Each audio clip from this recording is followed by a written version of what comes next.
नमस्कार दोस्तों, स्वागत है आपका। आप एक्सेल में कोई भी फॉर्मूला लिख रहे हो या फिर आप एक्सेल में कोई भी कैलकुलेशन कर रहे हो, तो उसके लिए आपको ऑपरेटर्स की ज़रूरत पड़ती है। ऑपरेटर्स का मतलब है कि जो भी आप सेल में लिख रहे हो, वो उसका रिजल्ट क्या होगा, उसका आउटपुट क्या होगा। और एक्सेल में अलग-अलग 4 टाइप के ऑपरेटर्स हैं। फर्स्ट है अरिथमेटिक ऑपरेटर, दूसरा है टेक्स्ट ऑपरेटर, तीसरा है लॉजिकल या कंपैरिजन ऑपरेटर्स है और लास्ट है रेफरेंस ऑपरेटर। ये वीडियो में हम लोग आज बात करने वाले हैं अरिथमेटिक ऑपरेटर और टेक्स्ट ऑपरेटर की। और हाँ गाइज, अगर आप चैनल पे नए हैं तो सब्सक्राइब करना मत भूलिए। Do subscribe to our channel. Thanks. Let's get started.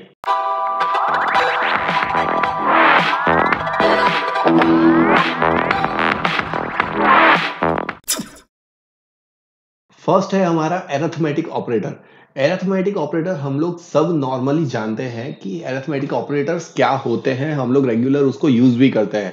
जैसे फर्स्ट है नेगेटिव नंबर है, दूसरा है प्लस साइन है तो उससे आप ऐड कर सकते हो, तीसरा है माइनस है, अगर आपको कुछ सब्सट्रैक्ट करना है कर सकते हो। ये मल्टीप्लिकेशन का साइन है, ये है हमारा डिवीजन का साइन है, ये एक्सपोनेंशिएशन का साइन है और ये परसेंटेज का साइन है। ये रेगुलरली हम सब लोग इसको यूज करते हैं। बट इसमें नया क्या है, जब भी आप ये यूज करते हो तो आपको उसका रैंक जानना जरूरी है। मतलब कि कौन सा ऑपरेटर सबसे पहले हमको रिजल्ट दिखाएगा, ये हमको सबसे पहले जानने की जरूरत है। जैसे मैंने यहाँ पे दिखाया है कि जैसे आप परसेंटेज ऑपरेटर सिलेक्ट करते हो तो वो सबसे पहले उसको उसका रिजल्ट दिखाएगा। उसके बाद एक्सपोनेंशियल का आपको रिजल्ट दिखाएगा। उसके बाद मल्टीप्लिकेशन और डिवीजन ऑपरेटर का रिजल्ट आएगा और उसके बाद एडिशन और सब्सट्रैक्शन का रिजल्ट आएगा। मतलब कि जैसे मैंने यहाँ पे ये एग्जांपल में दिखाया हुआ है कि आप अगर ये रैंक देखोगे तो सबसे पहले यहाँ पे मल्टीप्लिकेशन का सॉल्व होगा। तो यहाँ पे जैसे मैंने ये लिखा हुआ है फर्स्ट कि मुझे 5 + 7 मल्टीप्लाइड बाय 4 + 3 करना है, तो उसका रिजल्ट अभी 36 दिखा रहा है। बट आई वांटेड कि मुझे 5 और 7 को टोटल करके और उससे मल्टीप्लाई करना था, 4 + 3 का मल्टीप्लिकेशन करना था। तो उसके लिए हमको क्या करना है, जब भी आप एक्सेल में कोई भी ऑपरेटर लगा रहे हैं, प्लस साइन है, आपकी डिवीजन की साइन है या कोई भी साइन आप लगा रहे हैं, तो हमेशा ये ध्यान रखिए कि आप वो साइन ब्रैकेट में लगाए। जैसे मैंने आपको यहाँ पे दिखाया हुआ है कि मुझे जैसे चाहिए था 5 + 7 शुड मल्टीप्लाइड विथ 4 + 3, मतलब यहाँ मुझे 12 मल्टीप्लाइड बाय 7 करना था, तो उसके लिए मैंने ये दोनों को ब्रैकेट में अलग अलग लगाया हुआ है। तो इसकी वजह से ये मुझे यहाँ पे 84 का रिजल्ट दे रहा है। तो कई बार ऐसा भी होगा कि आपको मालूम नहीं है और आपने ब्रैकेट्स नहीं लगाए हैं, तो वो गलत तरीके से आपको वो रिजल्ट दिखा देगा। एक और एग्जांपल लेते हैं। जैसे मैंने यहाँ पे 5 का एक्सपोनेंशियल चाहिए मुझे 6 डिवाइडेड बाय 2। तो यहाँ पे ये अभी क्या कर रहा है, 5 का सबसे पहले 6 एक्सपोनेंशियल ले रहा है, उसके बाद उसको डिवाइड बाय 2 कर रहा है और ये रिजल्ट मुझे यहाँ पे दिखाई दे रहा है।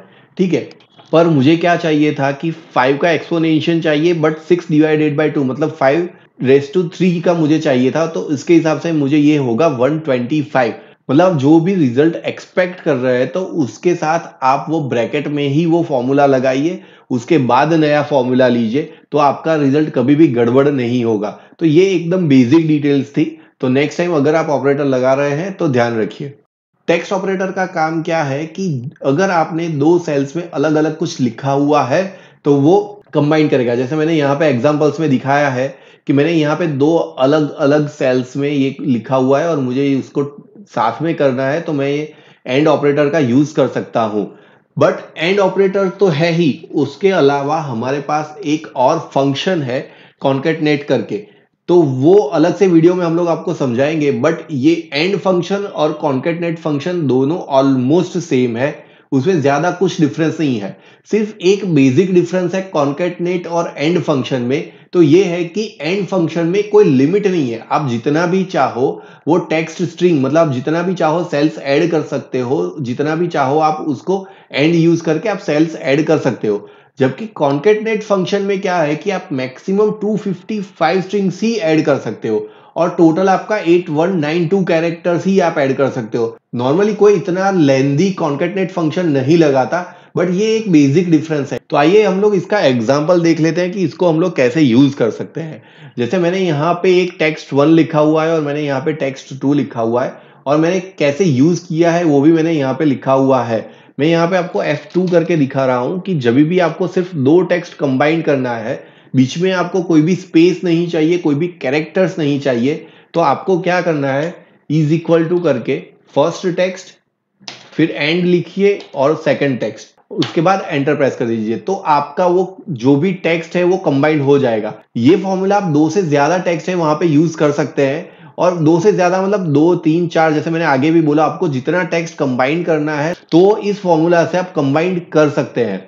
मैंने यहाँ पे नाम लिखा है बट बीच में स्पेस नहीं है, बट मुझे स्पेस चाहिए, तो स्पेस ऐड करने के लिए आपको क्या करना है, अगर आपको स्पेस ऐड करना है तो मैंने यहाँ पे फॉर्मूला तो दिखाया हुआ है, बट आप कैसे कर सकते हो, फर्स्ट ये टेक्स्ट सिलेक्ट करिए, फिर एंड लिखिए, फिर डबल कोटेशन मार्क लिखिए और उसमें स्पेस दीजिए।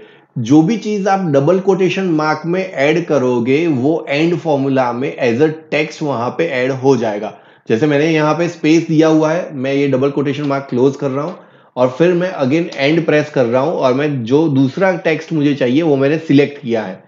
जैसे मैंने एंटर प्रेस किया, आप देख सकते हैं कि अभी ये मुझे बीच में स्पेस दिखा रहा है। ये था, अगर आपको सिर्फ स्पेस देना है बीच में तो आप ऐसे दे सकते हो।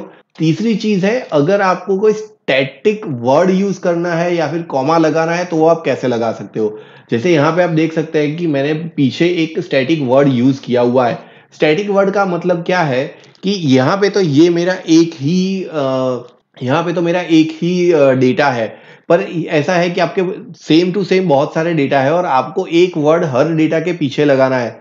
जैसे कोई फाइनेंशियल ईयर है, या फिर आपको कोई क्लाइंट का नाम है, या फिर कोई कस्टमर का नाम है, या फिर कोई कंट्री का नाम है, आपको सबके पीछे वो लगाना है, तो आप वो स्टैटिक वर्ड वहां पे यूज कर सकते हो। तो वो स्टैटिक वर्ड यूज करने के लिए आपको क्या करना है, जैसे मैंने यहाँ पे फॉर्मूला लगाया हुआ है, मैं फिर से आपको वो फॉर्मूला लगा के दिखा रहा हूँ। सबसे पहले मैं सिलेक्ट करूंगा, अगेन मेरा फर्स्ट कॉलम सिलेक्ट करूंगा, एंड भी जैसे हमने आगे देखा तो मैं स्पेस करके ये डबल कोटेशन मार्क में डाल दूंगा, फिर मैं फिर से एंड करूंगा। अभी मुझे चाहिए B6 चाहिए, तो मतलब कि ये मुझे ऐड करना है, फिर से मैं एंड प्रेस करूंगा। अभी मुझे चाहिए कि कॉमा भी चाहिए यहाँ पे, तो मैंने कॉमा ऐड किया। अभी मैं फिर से एंड प्रेस करूंगा। देखिए मैं अभी मेरे दोनों जो भी कॉलम्स थे वो मैंने सिलेक्ट कर लिए है, अभी सिर्फ मुझे स्टैटिक वर्ड चाहिए, मतलब जो ये वर्ड मुझे हर बार ऐड करना है वो चाहिए, तो वो मैं अभी सिलेक्ट कर रहा हूं। तो फिर से मैं एंड प्रेस करके डबल कोटेशन मार्क में मुझे जो वर्ड चाहिए वो मैंने ऐड किया और मैंने वो डबल कोटेशन मार्क क्लोज कर दिया। अभी हम लोग एंटर प्रेस करेंगे तो आप देख सकते हैं कि वो वहां पे ऐड हो गया है। तो आप टेक्स्ट ऐड करना है तो ऐसे ऐड कर सकते हैं। अभी टेक्स्ट के साथ साथ अगर आपको कोई भी टाइमिंग या फिर कोई फॉर्मूला ऐड करना है तो भी आप यहाँ पे कर सकते हैं।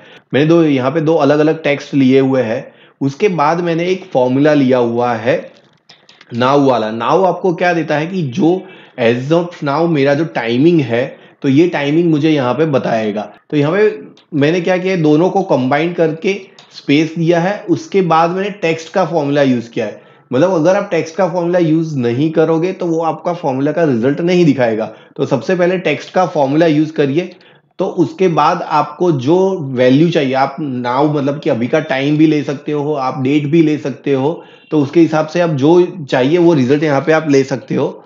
और उसके बाद मैंने उसका फॉर्मेट दिखाया है, जैसे मैं एंटर प्रेस करूंगा तो वो रिजल्ट मुझे दिखा देगा। तो इसका मतलब है कि अगर आपको कोई फॉर्मूला भी यूज करना है तो आप एंड यूज करके वो फॉर्मूला आप यूज कर सकते हो। उसके बाद है, जैसे हमने यहाँ पे दिखाया कि आप कोई भी कैरेक्टर यूज कर सकते हो, सिर्फ आपको ये चीज ध्यान में रखनी है कि हमेशा वो आपको जो भी कैरेक्टर यूज करना है वो डबल कोटेशन मार्क में आपको यूज करना है। मैंने यहाँ पे 3 अलग अलग एग्जांपल दिखाया है, ये तीनों अलग अलग एग्जांपल में मैंने अलग अलग कैरेक्टर्स यूज किए हैं। अभी ये था एक बेसिक डिटेल्स थी कि अगर आपको कैरेक्टर्स यूज करना है तो कई बार ऐसा होता है कि हमारे पास अलग अलग डेटा है और जिसको हमको लाइन ब्रेक के हिसाब से यूज करना है। आपको पता होगा कि हम लोगों को अगर कोई भी डेटा, जैसे मैं यहाँ पे ये लिख रहा हूं, डोंट फॉरगेट टू सब्सक्राइब, अलग से लाइन नेक्स्ट लाइन में लिखना है विद इन सेल, तो मैं क्या करूंगा, अल्टर प्लस एंटर प्रेस करूंगा तो ये नेक्स्ट लाइन में यहाँ पे चला जाएगा। तो मुझे क्या करना है कि जब भी मैं कोई भी टेक्स्ट कंबाइंड कर रहा हूं तो उसके लिए मुझे वो लाइन ब्रेक देना है, मतलब कि मेरा नेक्स्ट जो सिलेक्शन है, जैसे यहाँ पे मैंने डोंट लिखा है तो उसके बाद मुझे लाइन ब्रेक चाहिए, उसके बाद फॉरगेट है तो उसके बाद भी लाइन ब्रेक चाहिए। तो उसके लिए आप क्या कर सकते हो कि आप कैरेक्टर का आईडी यूज कर सकते हो। हमारे एक्सेल में अलग अलग कैरेक्टर आईडीज होते हैं, तो उसके लिए आप यूज कर सकते हो। तो फर्स्ट मैंने ये मेरा ये सेल सिलेक्ट किया हुआ है, उसके बाद मैंने कैरेक्टर आईडी 10 दिया हुआ है। कैरेक्टर आईडी 10 आपका जो भी आपको अगर लाइन ब्रेक यूज करना है, तो अगर आप कैरेक्टर आईडी 10 यूज करोगे तो उसके बाद वो लाइन ब्रेक दे देगा। तो आपको ये ऐसे टाइप करना है जैसे मैंने टाइप किया हुआ है, CHAR ब्रैकेट में लिखना है 10, और उसके बाद आपको अगेन एंड एंटर करके आपको जो भी दूसरा आपका जो सेल है वो सिलेक्ट कर लीजिए। वैसे मैंने ये सारा फॉर्मूला बिल्ड किया है। यहाँ पे मुझे ये कैरेक्टर 10 मुझे 3 जगह पे जहां पे भी मुझे लाइन ब्रेक चाहिए था तो वो मैंने लाइन ब्रेक दिया हुआ है। मुझे दूसरे कैरेक्टर्स भी चाहिए थे तो मैंने दूसरे कैरेक्टर्स भी यहाँ पे लिए हुए हैं। तो इस तरीके से मैंने यहाँ पे सारा का सारा ये यूज किया हुआ है। जैसे ही आप एंटर प्रेस करोगे तो आप देख सकते हो कि ये कैसे है। मैं आपको ये करके भी दिखा रहा हूं कि आपको कैसे यूज करना है। जैसे मुझे ये फर्स्ट ये नेम है, उसके बाद एंड चाहिए, फिर मुझे कैरेक्टर चाहिए 10, मैं ये कैरेक्टर किया, फिर यहाँ पे मैं अगेन एंड प्रेस कर रहा हूं, मुझे ब्लॉक नंबर भी चाहिए, फिर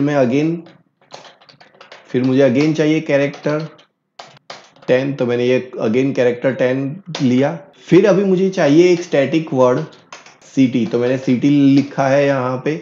उसके बाद मुझे चाहिए मुंबई, फिर अगेन मैंने एंड प्रेस किया है, यहाँ पे मुझे चाहिए कैरेक्टर 10, यहाँ पे मैंने फिर लाइन ब्रेक दिया हुआ है। अभी अगेन मुझे एक स्टैटिक वर्ड चाहिए यहाँ पे, तो मैं अगेन एंड प्रेस करूंगा और मुझे यहाँ पे चाहिए कंट्री, तो मैंने कंट्री लिखा है, फिर मैं एंड प्रेस करके मैंने ये मेरा कंट्री सिलेक्ट किया। तो आप देख सकते हैं कि ये अभी ये फॉर्मूला यहाँ पे ये लाइन ब्रेक में ऐसे दिखाएगा। ये फॉर्मूला यहाँ करेक्टली तभी दिखाएगा जब भी आपने यहाँ पे ये रैप टेक्स्ट का ऑप्शन सिलेक्ट किया है। अगर आपने रैप टेक्स्ट का ऑप्शन सिलेक्ट नहीं किया है तो ये सही नहीं दिखाएगा। तो हमेशा ये भी ध्यान रखिए कि आपने ये रैप टेक्स्ट का ऑप्शन यहाँ पे एक्टिवेट किया हुआ है। तो ये था वीडियो हमारा ऑपरेटर्स के ऊपर। ये इस बार हमने 2 ऑपरेटर्स को आपको एक्सप्लेन किया है। नेक्स्ट वीडियो में हम लोग बाकी के ऑपरेटर्स भी आपको समझाएंगे। तो अगर आपको ये वीडियो पसंद आया हो तो लाइक करना ना भूलिए। Thank you guys, thank you very much.